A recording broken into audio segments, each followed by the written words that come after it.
এ মাসেই বাংলাদেশ সংযুক্ত আরব আমিরাতের বিপক্ষে 2 ম্যাচে টি-20 সিরিজ খেলবে এবং সেই সিরিজ শেষ করে বাংলাদেশ চলে যাবে পাকিস্তানের, সেখানে গিয়ে আবার খেলবে 5টা টি-20 ম্যাচ। যদিও পাকিস্তান সফরে বাংলাদেশের ওয়ানডে খেলার কথা ছিল, কিন্তু যেহেতু সামনের বছর টি-20 বিশ্বকাপ, সেটা মাথায় রেখে দুই বোর্ড সিদ্ধান্ত নেয় টি-20 ম্যাচের সংখ্যা বাড়িয়ে দেওয়ার। প্রশ্ন হলো যে টি-20 দলের অধিনায়ক কে, এবং বেশ কিছুদিন ধরে এই গুঞ্জন আসলে বাংলাদেশের ক্রিকেট মহলে চলমান রয়েছে। যখন নাজমুল শান্ত জানুয়ারিতে অধিনায়কত্ব ছাড়ার এক রকমের ঘোষণাই দিয়ে ফেলেন। গত বছর তিনি বাংলাদেশের 3 ফরম্যাটের অধিনায়ক ছিলেন, যদিও ইনজুরির কারণে সবশেষ টি-20 সিরিজে ওয়েস্ট ইন্ডিজের বিপক্ষে তিনি খেলতে পারেননি, তিনি স্কোয়াডে ছিলেন না, এবং লিটন কুমার দাস তখন অধিনায়কত্ব পেয়েছিলেন এবং তার ক্যাপ্টেন্সিতে ওয়েস্ট ইন্ডিজকে বাংলাদেশ হোয়াইট ওয়াশ করেছিল টি-20 সিরিজে, 3-0 জিতেছিল। তখন থেকে যে আলোচনাটা ছিল যে লিটন কুমার দাস তিনি আসলে লম্বা সময়ের জন্য অধিনায়কত্ব করবেন কিনা, তিনি সেই আগ্রহের কথা প্রকাশ করেছিলেন। আবার তাসকিন আহমেদের নামটাও আলোচনায় ছিল। তো এরপর যেটা হলো যে লিটন কুমার দাস আসলে ইনজুরিতে পড়ে গেল। পাকিস্তান সুপার লিগে করাচি কিংস এর হয়ে তার খেলার কথা ছিল, কিন্তু পাকিস্তানে পৌঁছানোর পর অনুশীলন সেশনে তিনি ইনজুরিতে পড়লেন। কোনো ম্যাচ না খেলে তিনি দেশে ফিরে এলেন।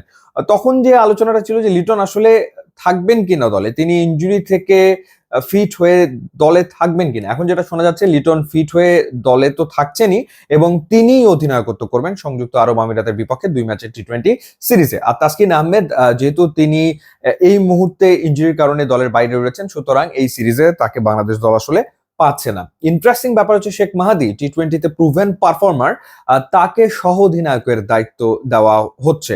অন অ্যান্ড অফ তিনি মোটামুটি জাতীয় দলে আসা যাওয়ার ভেতর বেশ কিছুদিন ধরে ছিলেন, বা টি-20তে তিনি মোটামুটি ভাবে পারফর্ম করেছেন, সেটা বিপিএল হোক বা ন্যাশনাল টিমে যখন খেলেছেন তখনও তিনি পারফর্ম করেছেন, এবং তাকেই সহ অধিনায়ক করা হচ্ছে। আরো যে দুটো চমক, মোসাদ্দেক হোসেন সৈকত এবং নুরুল হাসান সোহান সবশেষ তারা 2022 সালে বাংলাদেশের হয়ে টি-20 খেলেছেন, এরপরে তারা আর দলের সুযোগ পাননি। এই দুজন আবারও দলে ফিরছেন এরকম একটা জোর গুঞ্জন রয়েছে, সম্ভাবনা রয়েছে, কারণ দুজনেই ঢাকা প্রিমিয়ার লিগে সুপার ক্রিকেট খেলেছেন।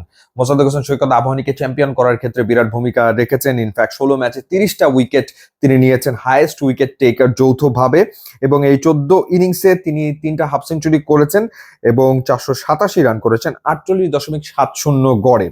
আর নুরুল হাসান সোহান তিনি তো বিপিএলও পারফর্ম করেছেন, ঢাকা প্রিমিয়ার লিগে দুর্দান্ত পারফর্ম করেছেন। ধানমন্ডি ক্রিকেট ক্লাবের হয়ে 11 ম্যাচে তিনি রান করেছেন 522, তার গড় হচ্ছে 58, 2টি হাফ সেঞ্চুরির পাশাপাশি 2টো সেঞ্চুরিও তিনি করেছেন।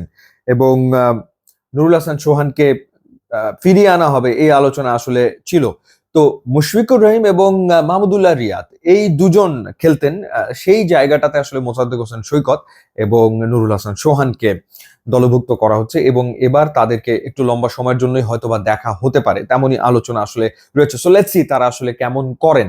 তো দল ঘোষণা ডেফিনেটলি হয়ে যাবে, তখনই আসলে বোঝা যাবে যে কি দাঁড়ালো টি-20 দলটা। এবং এবারে দল ঘোষণাটা ডেফিনেটলি সিগনিফিকেন্ট, কারণ বাংলাদেশ এই যে সংযুক্ত আরব আমিরাতের বিপক্ষে যে 2টো ম্যাচ খেলবে, বা পাকিস্তানের বিপক্ষে 5টা ম্যাচ খেলবে, মূলত আসলে সামনের বছরের টি-20 বিশ্বকাপকে রেখে বাংলাদেশের প্রস্তুতি শুরু, এবং সেই ক্ষেত্রে যে স্কোয়াডটা ঘোষণা করা হবে সেই স্কোয়াডটা ওই বিশ্বকাপকে মাথায় রেখেই আসলে ঘোষণা করা হবে। তো দেখা যাক শেষ পর্যন্ত জায়গা আসলে কারা করে নেয়। ইউটিউব ইনস্টাগ্রাম লিঙ্ক দেওয়া আছে, আপনার যোগ দিলে খুবই খুশি হবো। And thanks for watching.